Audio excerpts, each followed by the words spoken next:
Good morning, good afternoon, good evening, depending on where you are on this fast forward planet, which is wrapped in layers of turbulence. We keep adding layers. The Middle East has been added on top of Ukraine, on top of a changing climate, on top of surging migration patterns, on top of both geopolitical and political uncertainty and the rise of despotism in some parts. And when you face that kind of present, it's hard to think about the future, let alone the past, and to think about how you plan for complexity and plan for rapid change.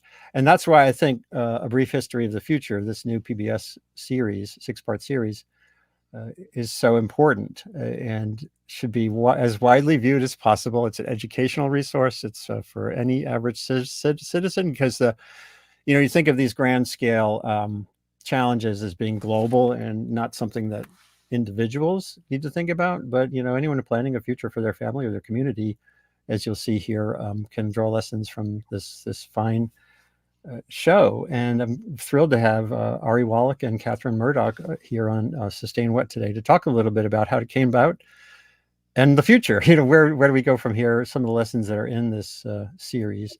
So first of all, it's just great to see you again, Ari. I remember 4 or 5 years ago, you emailed me looking for grad students to help you think about this project, and it's come through as everything in TV does. This kind of meandering, ramifying way with help from Kathryn Murdoch and others. You've got it done. And so, first of all, congratulations. Thank you. The big chunk of that happening during the pandemic as well. So. And here you are. And you had a book that came out also, Long Path. And a book, yeah. The pandemic was funny like that. It's amazing what you can get done when you don't have to go anywhere or do anything, and the things that you've been thinking about doing can be done. Right. Well, here it is. And Kathryn, we're going to get to how you came into this line of thinking as well, and where do we go from here. But I want to just show one little clip from it. Let's see, I've got it queued up.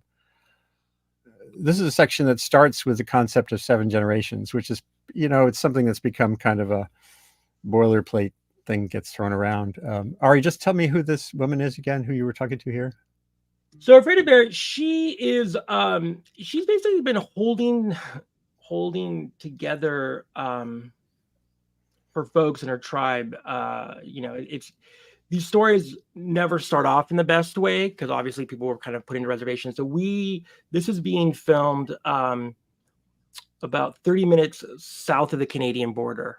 And when, we'll talk about how this show came together, but with Loretta coming to, a lot of what we wanted to find someone who wasn't going to just give us the kind of the cliche 7th generation, the way you sometimes kind of get it, but who was really living it and thinking about it, probably not always in the circumstances that are like perfect, right? So a lot of times you see 7th generation and it's filmed on almost like a Hollywood backlot. Right. And they're, very much thinking about obviously 7 generations, and she explains it not just in terms of forward, but very much in terms of the past, which I think your clip will get to. So I'll save that until after. Yeah. Okay. So let's see if this works. I think it's queued up so that everyone can hear it. What is 7th generation thinking, and why is it so important today? Do you have children? Yes. Okay. So can you recant back to your beginning? I can probably go back 2 or 3 generations. Okay. It's a concept, and it's a loving concept that we talk about to our loved ones. So you make it your business to know what it is about yourself that you're going to engage in so you can get to that 7th generation thinking. So 7th generation thinking is making decisions as if you think about the impact they will have on 7 generations from now. Exactly. Every decision that I make in this moment, I should think about the impact that it will have 7 generations from now. But people they love convenience. They don't want to think about, 7 generations, but we have so many social ills all over the nation, all over the country. And those are the things that we're trying our best, I think, in this generation to make a difference. What's your hope for the future? That we can all sit together at a spiritual table and all of us be together. Truly. That's my prayer. That's my prayer.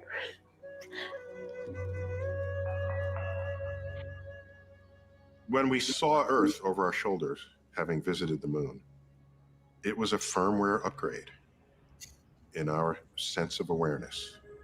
Our first images from the moon were 1968, taken by astronauts. That was the first mission to the moon, Apollo 8. They went to the moon, orbited a dozen or so times, and then came back. One of those orbits, they lifted the Hasselblad, and there was Earth rising over the lunar landscape, just the way the moon rises over the Earth landscape. Why do I call it a firmware upgrade? Because if you ask any one of those people, they're not consciously thinking, I saw Earth from space, but they're feeling it. Psycho-emotionally, they are reacting to a cosmic perspective. So what I really love is you have kind of the cosmic perspective from folks like Neil, and you have some very actionable, grounded sections. One of my favorites being in Japan, where you visit a group that I've been wanting to learn more about ever since Roman Krznaric, a philosopher, told me about them. He's written a book on empathy, and this is the crew where when you have a citizens meeting, some of you don robes, and you did this as well, and those who have the robes are representing people to come, who are the majority of people who have been or will be on Earth. So so now that we've seen that clip a little bit, I just want to back up a little bit and get each of you to sort of describe very briefly, what brought you to this project. And these are hard to do. So, this requires determination and a lot of things. Maybe we'll start with Kathryn. So Kathryn, why and how and what drives you sufficiently that you got this done? Yeah, well, as you know, I've been working on climate change for about 17 years. And through our foundation, what we really try to look at is root causes of problems. And looking at the root cause, led me to doing political reform as well. But also, I realized that we had a communications problem. In climate change, we often talk about what will go wrong if we don't solve the problem, and we use fear, and fear is very powerful. It's something that's, and I was someone who absolutely responded to a PowerPoint from former Vice President Al Gore as a call to action, but that's not true for everyone. For many people, we need to actually envision a better future and bring those people along on that better future. And then when we have those visions of better futures, we can talk about how we get there. And so this is really, backing in from climate change and then political reform and communications, and then meeting Ari and having his vision of becoming a better ancestor, which was just a kind of expansion of the way that I was already thinking. The work I was doing was really on behalf of my children, but this was really, how do I even think beyond that? Not just this generation, but multiple generations. And that's where we get to some of the people that you mentioned. And Ari, just give folks a little bit of your backstory. The film has a really powerful section on your family history back through the Holocaust, and so what's driven you to be a futurist? Again, when the world has so many present day problems, how do you don your robe when you're not in Japan and get in the room with people and make a difference? Look, I'll leave some of the stuff that's in the show for the show, but suffice to say, my mom was trained under Buckminster Fuller. My father fought with the Jewish underground. So we had these dinner table conversations that always kind of took place over a 200-year present. Circling back on something that Kathryn said, it didn't occur to as often. Something doesn't occur to you until someone's saying something that pops in your head. Mm-hmm. My undergraduate years at UC Berkeley were very much focused on root cause. How do we think about the root causes of issues? And it occurs to me that one of the significant root causes that Kathryn and I kind of tapped into, which sounds temporally backwards, is that we're missing better visions of tomorrow. And so usually when you think of root cause, we're all trained to go backwards, right? So whether it's the Middle East or climate change, it goes back hundreds of years, thousands of years. But here we kind of take that and put it on its head. And our thesis, and my thesis as always been as a futurist, is if we want to solve for some of the most significant wicked problems that we're facing today, obviously the big one is climate change, but there's also interesting opportunities from synthetic biology to AI and megatrends across the board. The kind of a leading root cause is the absence of positive visions of the future, which again sounds backwards, but that's how we came at this show. Kathryn was doing kind of this one day big thing at Tribeca that was going to be on kind of climate change and storytelling. So I came in to meet her. We didn't know each other beforehand really, and was going to be a half an hour conversation turned into a 4-hour conversation. And what we realized was just that we're always kind of as we're fighting climate change, it's always fighting against something climate change, but what are you actually fighting for? And so that is what led us to kind of thinking about, like, how do we make a show where we talk about what it looks like if we get it right, as opposed to what it looks like if we just get it wrong. Right. And you're doing this in a media environment that's all like, we're watching Fallout right now and we really like it. You know, talk about dystopia. And so we're sort of in a media environment where we're distracted toward the things that are at the extreme ends of the spectrum. And including, you know, on the Republican side, you can have people who are just saying it's all going to be great and blah, blah, blah. And the series has really good contexts. You lay in, you know, the hard part too. It's not just sugarcoating. Although at the same time, I always have this feeling of, you know, I love William Gibson, his writing and his books and stuff. And then he's famously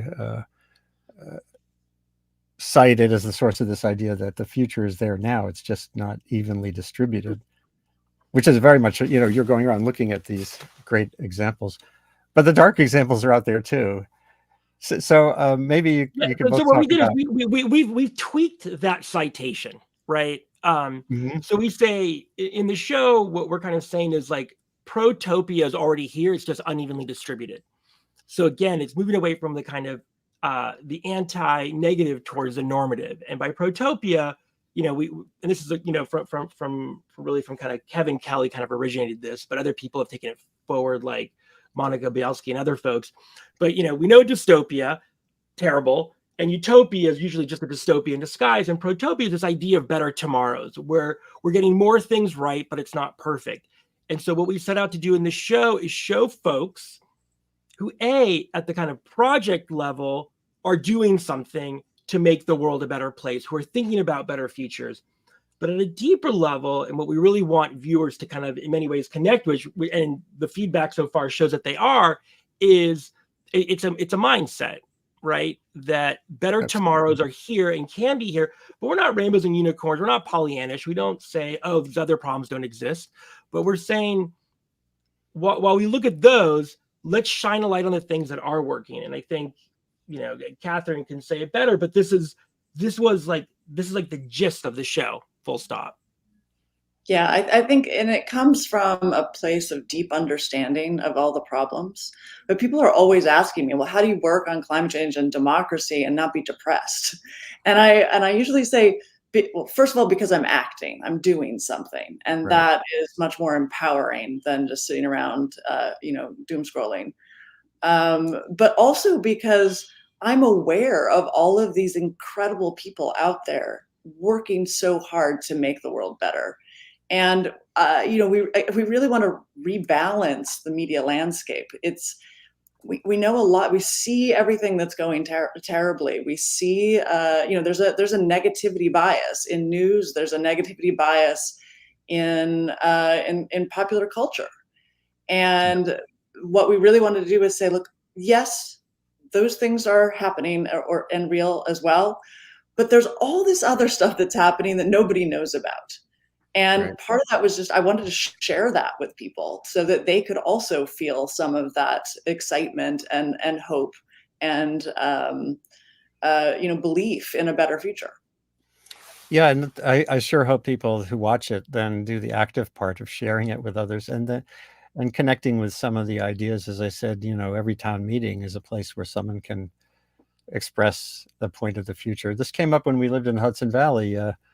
We lived in a tiny village there that didn't have a sewer system. And my wife was a village trustee. She took on the heavy task of being a politician. And, there's this classic stress between I would say the old timers who say, well, we've always done it this way. We empty our cesspools and then, the reality that to thrive, you need a sewer system that can connect with the adjacent one, et cetera. So this isn't something that has to be just the level of the Paris Agreement, right?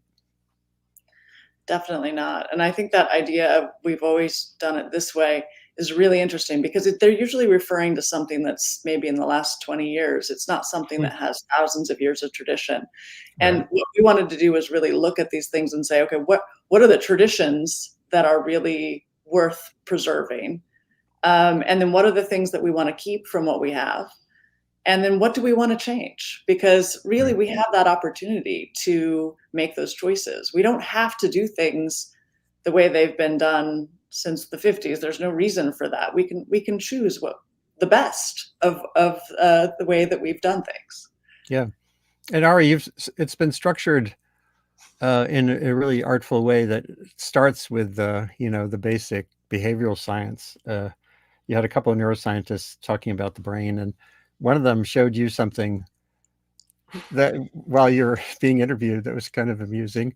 I think more than a few of us have probably played with some of the apps now where you can do this, and it is sort of a sobering thing to flash forward yourself into the future. So let's just talk briefly about getting comfortable with our own biology, which has grown. So, the cerebral part of us is just sort of latched on to this primal part. And so what did you learn about the brain, even your brain, in the context of how we can have better societies, better technologies, and all the like? Yeah, I mean, look, to your point, our current brain, our current hardware hasn't changed much in the past couple 100,000 years. But it is, the third fold, the prefrontal cortex is the newest part. And that's where we do our executive functioning and in many ways our long-term planning. But it's still built on, and this is, and any neuroscientists or neuroanatomy people will say, well, don't talk about it this way because it's too simplistic. But these layers build on top of each other. Now, we all know they interoperate. And to Kathryn's point, look, there's a negativity bias built into this hardware that goes back several 100,000 years because we were attracted to things that were negative because negative things killed us, right? They were bad for us. So we're always looking for the dumpster fire because, 15,000 years ago, Andy and Kathryn and Ari walking on the Serengeti, a big animal comes out. We want to see that. We want to, and even more importantly, if someone's being eaten by a big animal, we want to look at that because we're like, oh, that's bad. We don't want that. So if we ever see that animal, we should run. The problem now is that is an easily tapped into modality that happens in media, entertainment, and storytelling. It's lazy, but it puts butts in seats, to be totally frank. And Right. so at the same time, what I learned in the show with different neuroscientists is we also have a desire to communicate, cooperate, and think about the future. We actually do have that as part of the prefrontal cortex. We just don't tap into it because we build social systems that tap into really the more simplistic mechanisms. I mean, look, to Kathryn's point, we didn't put this in the show because a lot of things end up on the editing room floor. Sure. But the people, we always say, like, the worst, if you want to have a functioning democracy, you should give people at least 2 days to vote over the weekend. But instead, we all vote on Tuesday. You know why we vote on Tuesday? We vote on Tuesday because that's how long it took a land-owning male to ride from church to a big city 250 years ago, right? And so we've locked that in as, well, it's just Tuesday. That's what we do. But to Kathryn's point, that there's nothing ingrained in that. And so part of part of what we do in the show is thinking like, what are the things that have served us well? What are the things that don't serve us well? How do we let those things go? And how do we decide and become very mature in this moment and decide how we're going to move forward? So a lot of what we tap into at a neurological level is both the good and the bad of what we are, right? It's a double-edged sword being a Homo sapien. Right. And part of what we show in episode 1 is some stuff works for us, some stuff doesn't work for us, but it's kind of time to pull up our big boy and girl pants and figure out what do we want to do in the Homo sapien project, right? We're at the, I'm not the best at sports metaphors, but we're literally at the top of the first inning here, right? This is very early on. Right. And we touch on that all throughout season 1 is that. And so the kind of, it's up to us to make these decisions, and we can make these decisions regardless of what people think about free will. So that's kind of the episode 1 neuroscience. Right. And you talk about cathedral thinking, which is something I've written about. I wrote a lot about it when I was doing my New York Times blog, .earth, this sort of handoff process and being comfortable with long time scales. And so take us through a little bit of that, because that's obviously a really important part of moving from the town meeting with the people with the future robes to building things that take time that no generation itself can accomplish. I mean, it's funny because I'm thinking about, we also cover in the show 3D printing, right? Which is in some ways like you make a house in 2 weeks. But cathedral thinking goes back to this concept over several hundred years, that when you were building a cathedral, here's one right here, which started off as a mosque and now it's a cathedral in Cordoba. More often than not, because of the way that they built, when the cornerstone was laid and the architect designed it, they knew that they would more likely than not, they would not be around for this cathedral being finished. And they were okay with that. They knew they were giving something to the next generation that would take generations to build, which in so many ways is the opposite of how we run our society today and how we think in general in the West. And I think about the work, like when I think about the work, not that she needs me to be her publicist, but that Kathryn was doing before I met her, just in terms of like democracy and democracy reform, that's like a form of cathedral building, because it's not necessarily, it doesn't mean actual infrastructure. We can go Panama Canal and all that stuff. Right. But it's also like, how do you build systems and processes that are meant for the long haul, that are transgenerational? And we just don't think like that anymore for a variety of reasons. Yeah, and right, and that gets back to the government work that Kathryn has been talking about. A lot of friends I have and a lot of people focused on climate talk about system change. You even see signs at, we don't need, not climate change, system change. But I think in their heads, there's a sense that that's a magical switch that gets, it's not a knob, it's a switch. Yeah. And Kathryn, I don't know how you have found, or in this series, what key points convey getting comfortable with timescales of change that are required to do some of these things. Yeah, and I think that switch is really important as well, because there's a little bit of magical thinking that happens sometimes in the environmental community, that there's going to be there's a lot of climate fiction out there, right? Yeah. And there's this idea that there's going to be an event, and the event is going to somehow unfortunately usually kill a good portion of the population, and then after that it's going to magically be a sustainable paradise. And I have some problems with this, largely because the event is going to happen probably in either my old age or my children's lifetime. So I don't want that event to happen. I very, very selfishly don't want that event to happen. I also don't think that it's going to magically produce this sustainable world. I think we have to make that sustainable world happen. I think it is very, very possible. And to your earlier point, it is already happening in many places. But we have to act. We can't just sort of sit back and passively expect something to happen. So thinking in this long term, thinking of where are we trying to get to? What does it look like? And really pushing on that is actually incredibly important, because there's so much energy being put into the terrible things, and there's very little practice. I think we just lost the ability to imagine it. We've lost the muscle of imagining something better. And this is something we found when we were interviewing people. It's very hard to get people to imagine something better. You have to keep pushing them. They will tell you over and over again what they don't want. Right. And particularly the more activist side of environmental movements will tell you what they don't want, but it's very hard to get them to envision what they do want. And so this is what we wanted to practice this. We wanted to show all the good work and sort of create a sense of momentum. I mean, we interview over 72 people in this series, and we can do many, many more. There's so much going on, and there are so many beautiful visions that we could be, encouraging. I couldn't agree more. I mean, to that point, Andy, there was in doing so. Look, we started off with probably a group, like a list of almost 500-600 people that we wanted to think about for the show, and so we have great production company Untold and their associate producers and producers, and we started, and I participated in some of these kind of interviews with folks, and just to see, like, will they make the first cut? You only put so many people in a 6-episode show, right?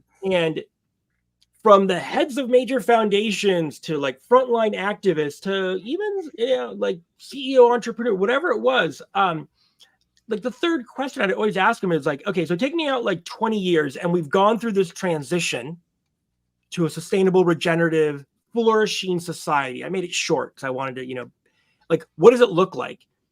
And I'm telling you, Andy, 9 times out of 10, they would tell me what was not there. Well, we don't have this, we don't have that, we don't have, like, okay, but like, what does education look like? What does food systems look like? And they say, well, or they'd say the food systems are now just, and I'm like, 100%. Take me further. What does that look like? What are we eating? Who's making it? And look, I'm not saying, and look, we found a lot of those folks. Don't get me wrong. It's just really difficult because we are trained. This goes back to negativity bias, to think about what it is that we don't want, as opposed to what it is that we do want. Right. And we're also locked into a frame, including on the media, of yes, no, win, lose. And iterative stuff is boring and nuanced and doesn't have a there. Kathryn, you're in a media family. To tell us, about that. This is a great show. It's on PBS. But whether or not it's on Fox or even NBC or whatever, is kind of like, how would that happen? And what does that mean? Fox is a news channel, but all the entertainment assets were sold to Disney, and as if it was on Disney, that would be fabulous. But in terms of the media, and there is a negativity bias. I often say that when people are upset about the media, they're actually upset about humans. We have a negativity bias, and that's what the media exploits, right? If it leads, it leads, and and if it's conflict, it's news, and if it's going well, it's not news. Right? That's the way it is. And again, that's what part of what we set out to sort of rebalance, is to say there's actually a lot of news here. Most of this, we are familiar with, and you may be familiar with it if you're in one of these sectors. If you are in, the climate change area, for example, you might know about the seaweed farmers or the sustainable mushrooms, or things like that. You might know some of that, but you probably don't know about the AI, and you don't know about the futures minister from Japan, which I see you just put up here. Right. Those are all brand new ideas. And so one of the interesting things was actually in doing this, we keep getting asked to put everyone together because they want to talk to each other across sectors, because they've never heard of any of these things. Yeah. And that's sort of this incredible thing. Just within the show, people want to be connected because they haven't heard of a lot of what's going on. Exactly. I think that started coming up when I'm traveling the world, meeting these folks, and they're like, well, who else are you meeting with? And I would tell them, they'd be like, I've never heard. Like, what? Like, bring us together. And And that is, I've been fortunate enough to be futuring for 20 years, meeting folks like this in the work that I do. And so it was kind of like a joy. It's like I love connecting people, like friends of friends. Oh, you should meet this person. You should go to lunch, get a coffee. And we get to do that in this show, and then bring it to an audience and people get to see that. The one thing I want to circle back on, and Kathryn, Kathryn and I met with a serious big reporter in Washington. I won't say, and we met him for tea. And just tell the story, Kathryn, about what he said about when he covers bad versus good things, and he's working on those stories. Oh yeah, I mean, he was saying that he knows that if it's something terrible, he's got a huge amount of competition, and he has to get that story out as fast as possible. If it's something wonderful and exciting and good, he knows that nobody else is writing the story. He has all the time in the world. Yeah, there you go. I want to stick with the Japan example and Wales a little bit, because the film, the series, Ari, you describe how these future assemblages have actually made a difference in policy already. Yep. And I think, to me, this arena is ripe for person-to-person, peer-to-peer, community-to-community conversation and communication, getting around the media blockades. Yep. The show will be helpful for sure, because it's something for people to send around. Yeah. But I know that if whether my wife's our little town in the Hudson Valley, our village, or here where we are in Maine, if there was some way to have a kids say, hey, why don't we go to our town council meeting? We live here, and we could wear a robe, and we could be the future. Having that become kind of I won't use the word viral, but slippery way to get these experiments more widely circulated. Does that feel like a goal of what you have with the show? Yeah, look, so one of the joys of working with PBS is PBS Learning Media. So what they do is they take shows like this and they cut them up into segments, and they put them in schools and make them available as curriculum to 1.5 million teachers. So this future design by the professor just north of Tokyo is one of the segments that will be cut up and put into schools, right? And you are 100% correct. One of the things that surprised, I think, myself and Kathryn was in meeting all these people around the world, and we'd ask them, what are your visions of protopia in the future? And you would think the person working on nuclear fusion or vertical farming would be kind of give like a technological answer. Hands down, if there was a word cloud of what everyone said, it was always the same word, which was community. Their ideal vision or visions of what protopias would look like always was centered around community. And you've hit on a key part of what we're trying to kind of transcribe over to folks in the show, which is, sure, it's great if people can future by doing big, robust infrastructure projects, be it electric or space or whatever, but real day-to-day futuring at the end of the day has to happen at the community level. Whether it's, do we put in a sewer or septic system? How do we fund our schools? Because, by the way, A, that's where we all live. All politics are local. And B, that actually will push the politics. I don't necessarily think it's going to come top down, bottom up. But until the bottom up starts practicing and thinking of themselves as great ancestors in the work that they do, it's not going to come from Washington, right? It might. And, I'm involved in an effort right now to build out an office for foresight, basically a chief future officer in the White House. 100% we need that.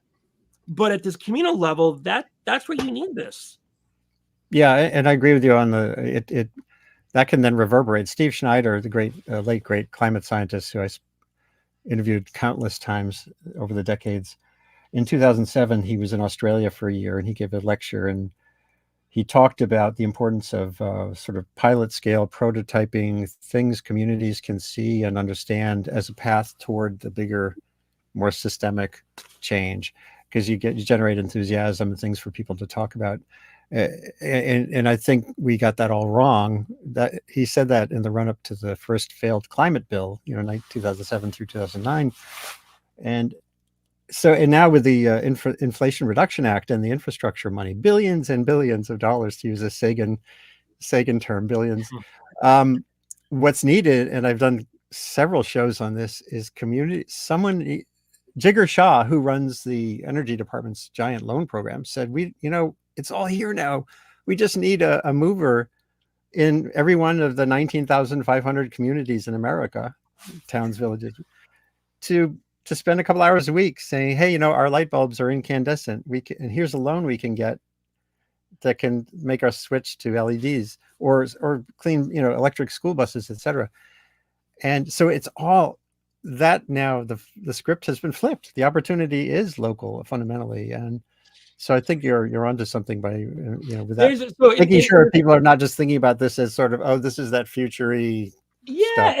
But that has always, look, I grew up on sci-fi. I grew up on a lot of how we think about the future as big spaceships, big rockets, big futures, big monorail projects.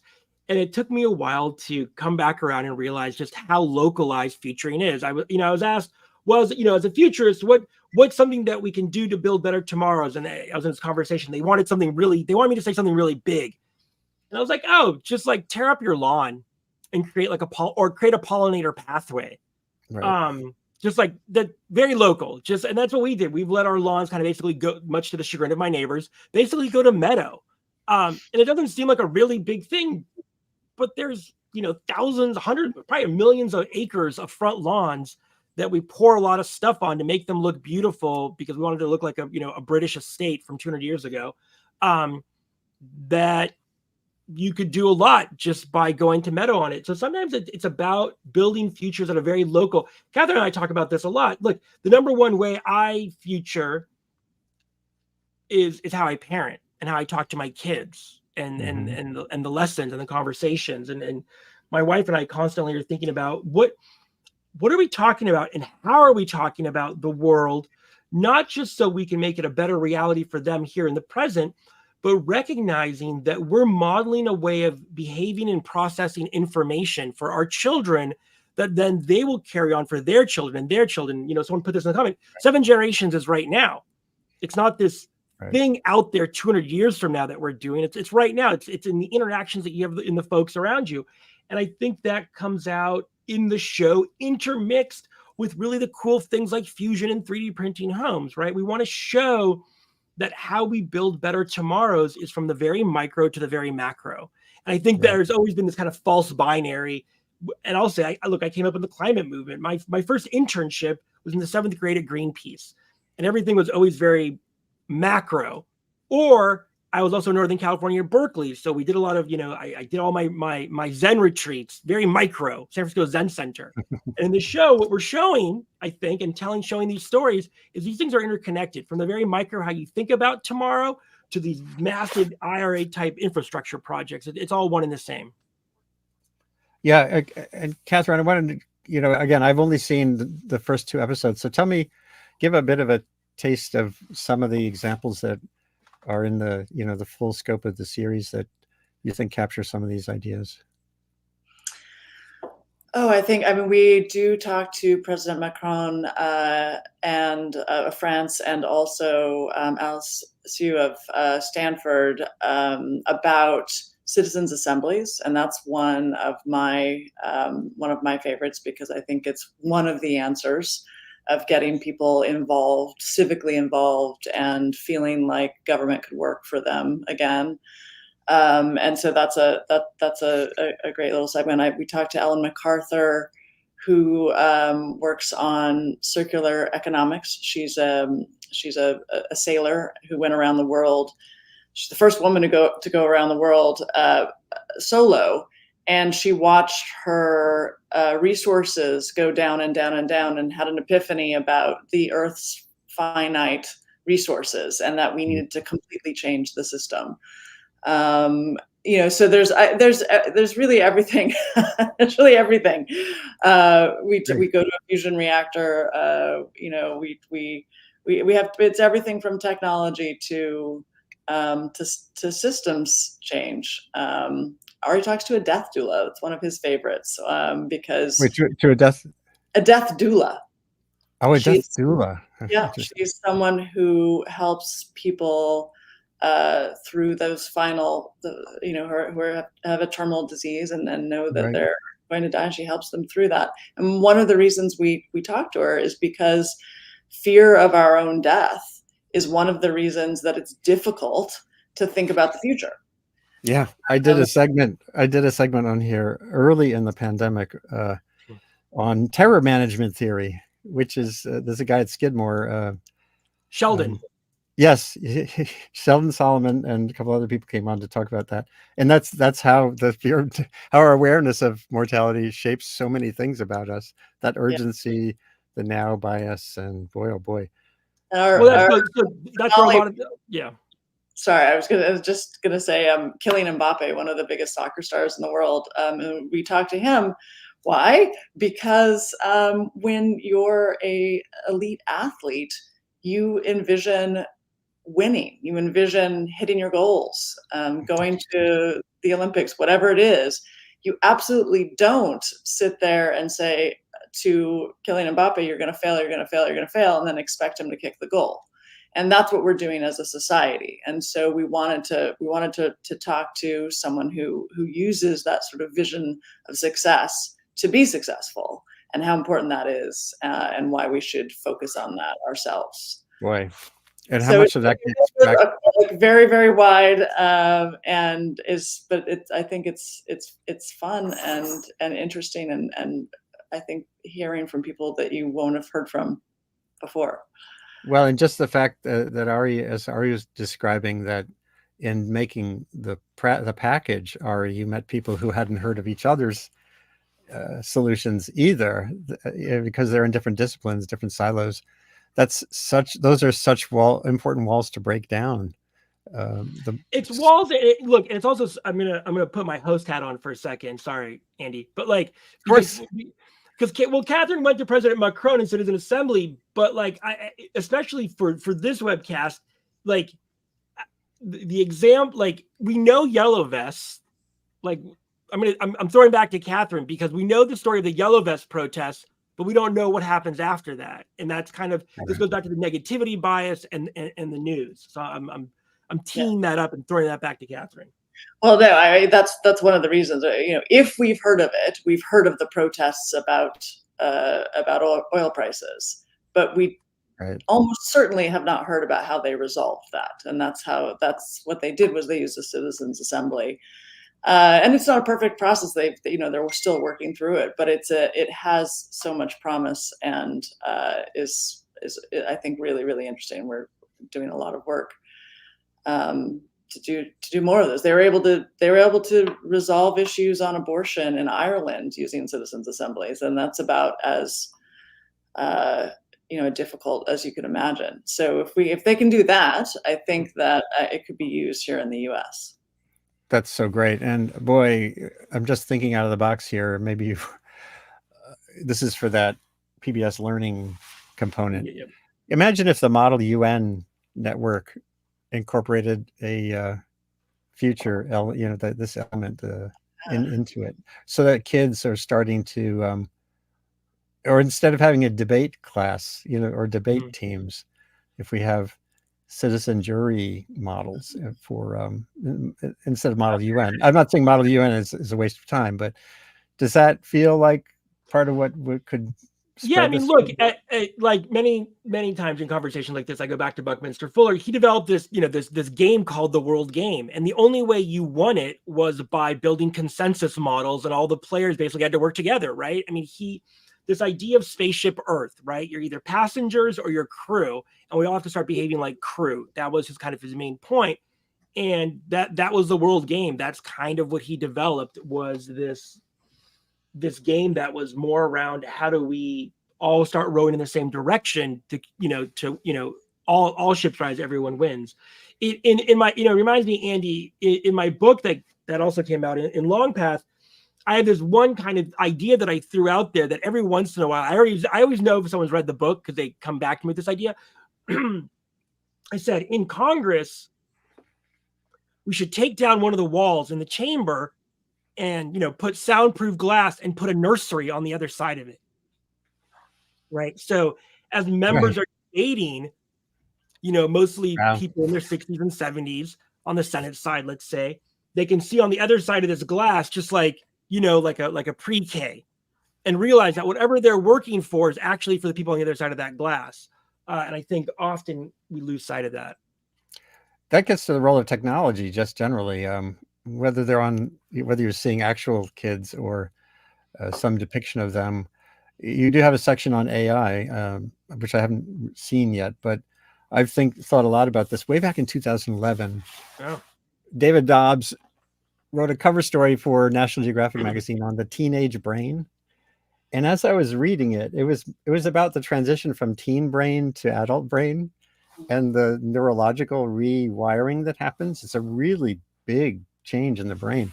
And I'm thinking, I was thinking, hopefully, well, maybe that's what that's why the world is so turbulent right now. We're just at that moment of rearrangement, as opposed to people look at what's going on right now and they think, oh my God, it's the end. It's doom. It's the end. Is it just, I don't know if thinking both about AI and about your long path, both of you, and thinking about this moment, do you have your own sense if it's possible to know yet if we are at a juncture for rewiring in a new emergent, just citizen Zurich future or end times?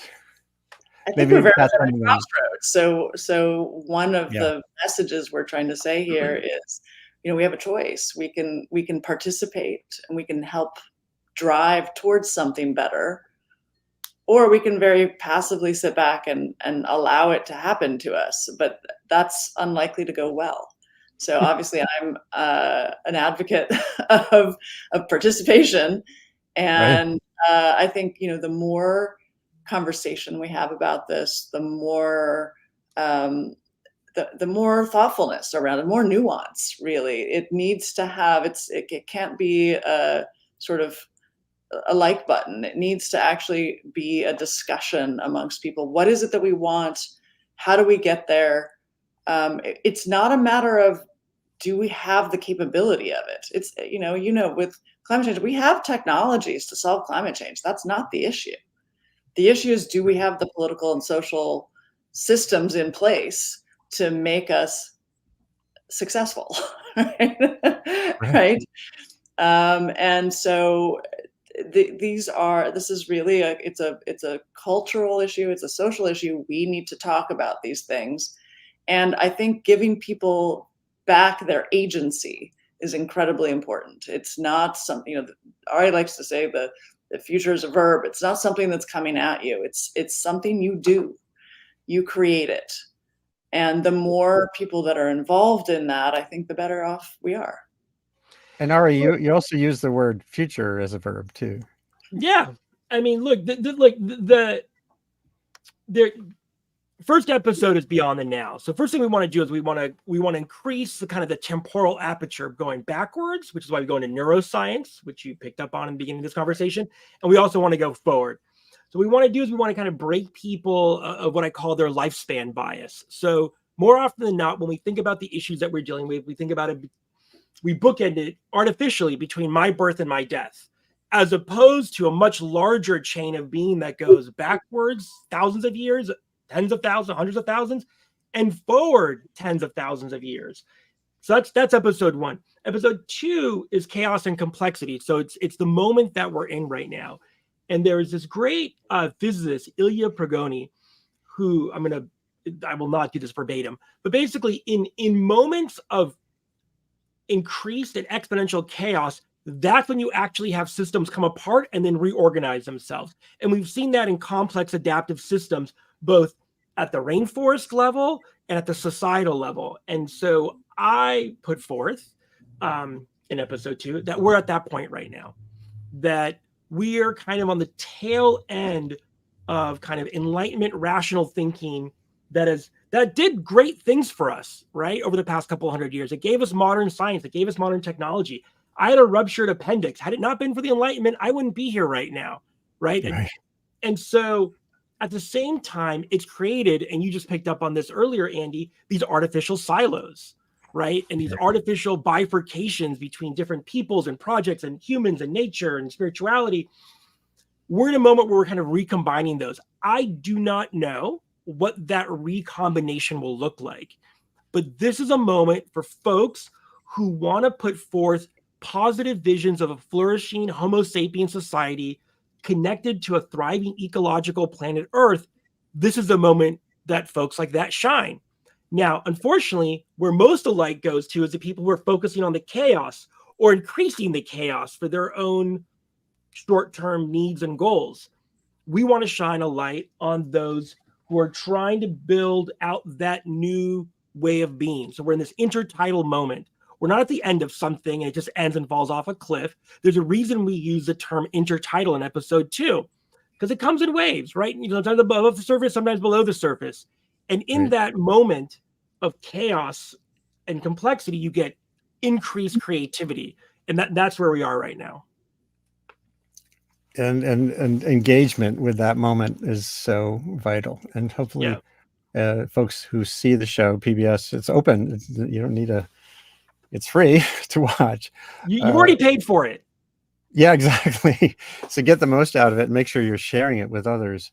I think I want to bring in one more little element just for fun. Well, sort of fun. Let's see.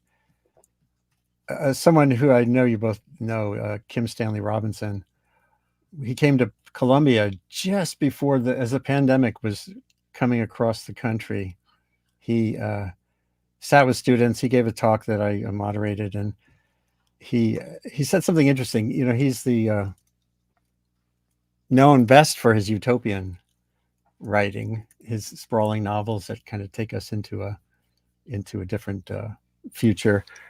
But he said this thing 4 years ago, and then his book that came out since then, Ministry for the Future, conveys the concepts you're talking about. But he says something that's kind of have been pushing myself to write utopian narratives.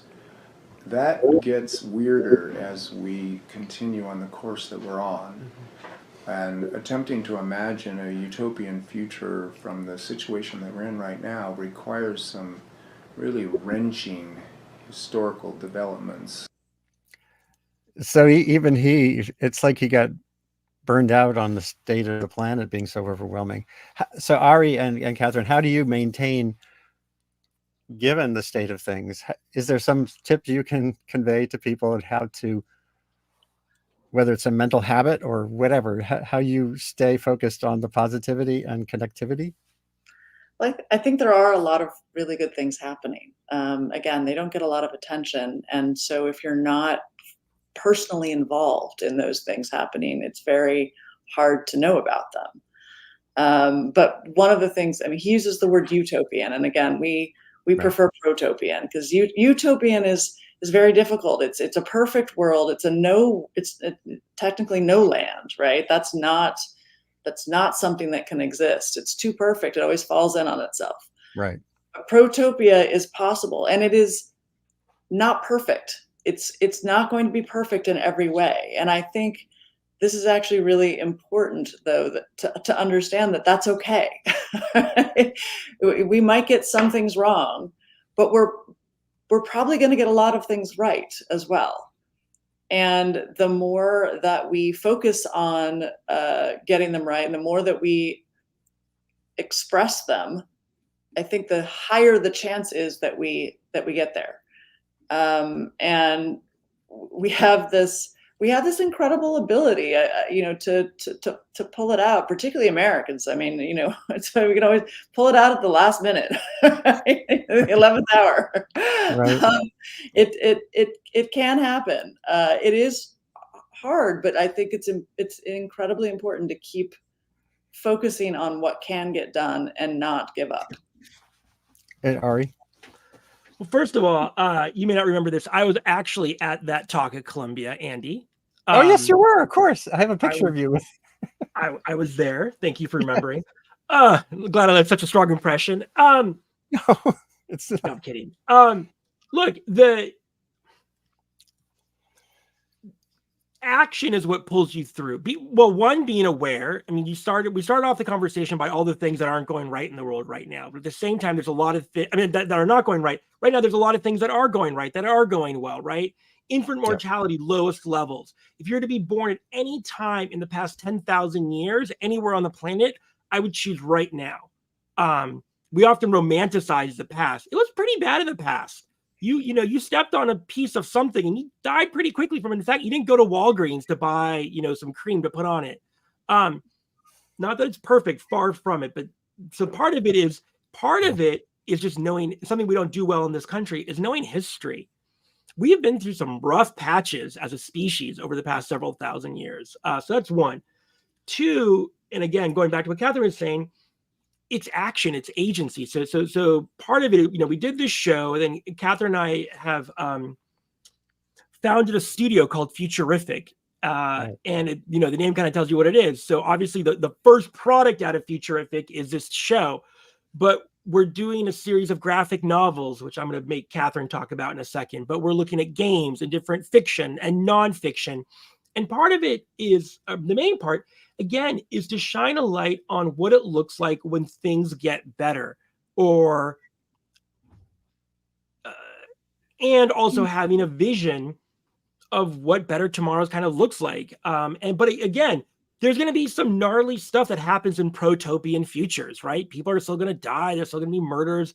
The utopia stuff, I think, is where Kim Stanley Robinson gets tripped up. But if you're kind of more pragmatic but better, then you can maintain the hope of what tomorrow can bring. Yeah. So let's talk about the next steps. Right, exactly. Yeah, and I want to talk about how we got here as well, or how I did personally. My daughter told me that she didn't think there was a future for her. And that absolutely just floored me because of all the work I've been doing for so long. And when I asked why, when I wanted to, sort of delve into that a little bit more, she said, look at all the fiction books, all the YA books, look at all the television shows, look at all the films that are out there. Everything about the future is dystopian. And that's the only vision that we're showing our children right now. And then we wonder why they're depressed. And we have a mental health crisis in this country. And part of that is because of, the phones and everything else, but it's also because we are bombarding them with these visions that their future is a dystopian future.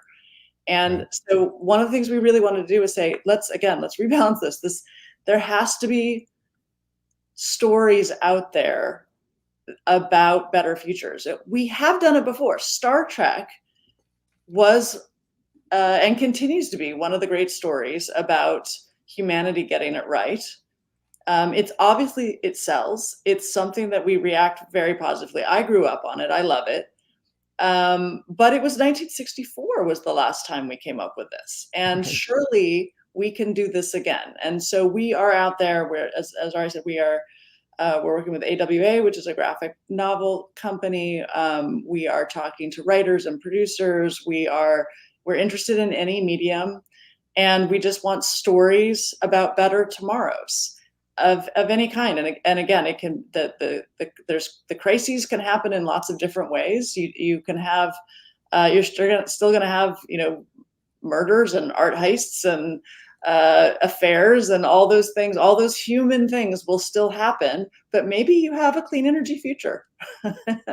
Maybe we've solved AI so that it is working for us rather than us working for it. Right? There are lots of visions of better futures that could be had, and we really want to put the creative community on that because we think it will be great television or great film, and also because we think it will be better for humans. That sounds like a great stopping place here. Though I could talk about this not just all through the day, but through the rest of my life. This has been a great introduction to a brief history of the future and Futurific Studios, and I'm really thrilled to connect with Kathryn and Ari, to reconnect with Ari, and I'm happy to help going forward.